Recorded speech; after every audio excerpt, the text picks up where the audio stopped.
If you've seen the trailer for Avengers Endgame, then you've gotten a glimpse of Clint Barton's return. But the man previously known as Hawkeye is very likely returning to the MCU with a whole new codename, Ronin. If you're wondering what the deal is with this mysterious new persona, you're probably not alone. Let's break down the history of this Marvel Comics samurai. Clint Barton isn't the first Marvel Comics character to wear the mask of Ronin. While the Ronin identity wouldn't appear in comic books until 2005, the first character to wear the costume debuted in 1999. Her name was Maya Lopez, also known as Echo, and she made her first appearance in the pages of Daredevil, issue 9. Though Maya is deaf, she has the ability to exactly mimic any action she's ever seen, from Jackie Chan's stunts to Liberace's piano playing. When she met Matt Murdock, better known as Daredevil, the attraction was immediate, and the two promptly fell in love. Unfortunately, like many of Matt Murdock's relationships, this romance didn't end well. Maya was manipulated by the Kingpin into believing that Daredevil had killed her father, a mind game that convinced her to try and kill the vigilante. She soon found out that the Kingpin himself was the one who killed her father, so she shot him in the face and then vanished for a while. But if there's a stunning woman with questionable character in the room, Matt Murdock's gonna find her, and Foggy Nelson is gonna suffer. All right, I don't disagree with anything you're saying.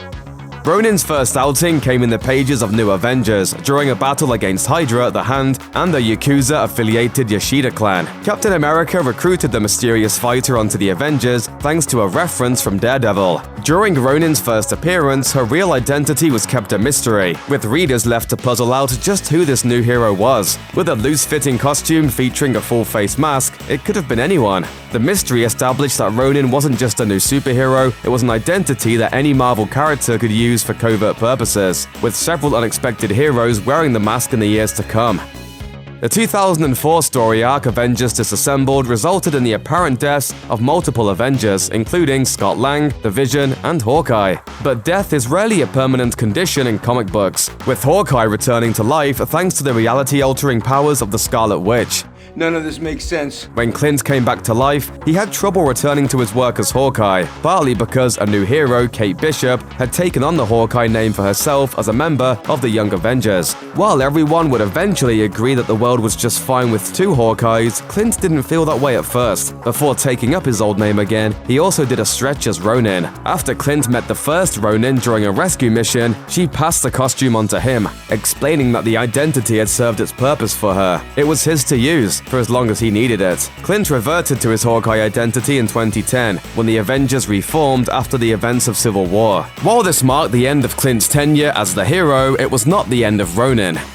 The next time Ronin showed up was during the Widowmaker crossover in 2010. The Black Widow-centric story kicked off with the murder of several Russian spies by a group led by Ronin. When a team of Russian superheroes tried to arrest Hawkeye for the killings, everyone soon realized that someone else was wearing the mask. This new Ronin was the leader of a criminal group called the Dark Ocean Society. This time, Ronin's real identity was Alexei Shostakov, also known as the First Red Guardian. That character can be seen as the Soviet Union's answer to Captain America, and he was also the Black Widow's ex-husband. His plan as Ronin was to use the Dark Ocean Society to restore Russia to its former Soviet glory, but the heroes were able to take him down. They also apparently took the Ronin costume back home with them, putting it in a box for a couple years at Avengers HQ. Maybe they just thought it looked cool, or maybe they thought it would come in handy later. Nice outfit.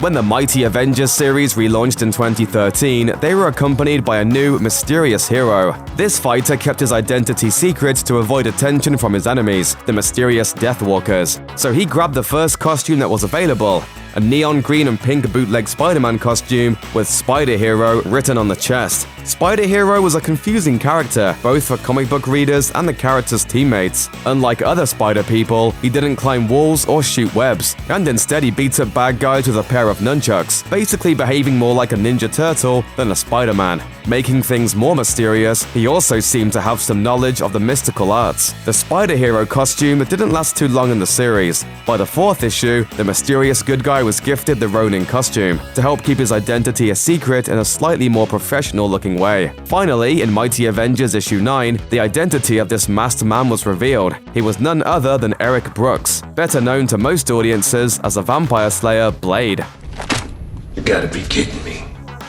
The Endgame trailer finally answers the question of what Clint Barton has been up to since the events of Captain America: Civil War. His outfit sure seems to look like the Ronin costume, but what inspired him to take up the sword? We have an idea, but it's not a pleasant one. Avengers: Age of Ultron showed us that Hawkeye had a whole life outside of his work as a covert operative with a beautiful family on a peaceful farm. After he was arrested at the end of Civil War, he retired to be with his wife and children, sitting out Infinity War, until Thanos won. It seems very likely that Clint's family was a part of the 50% of life that Thanos decimated, meaning that Clint had to watch them fade away into dust. The horror of that seems like more than enough to inspire Clint to take on a darker identity, go to another country, and start stabbing people. Could he succeed in beating Thanos where the others failed? Well, it's worth a shot.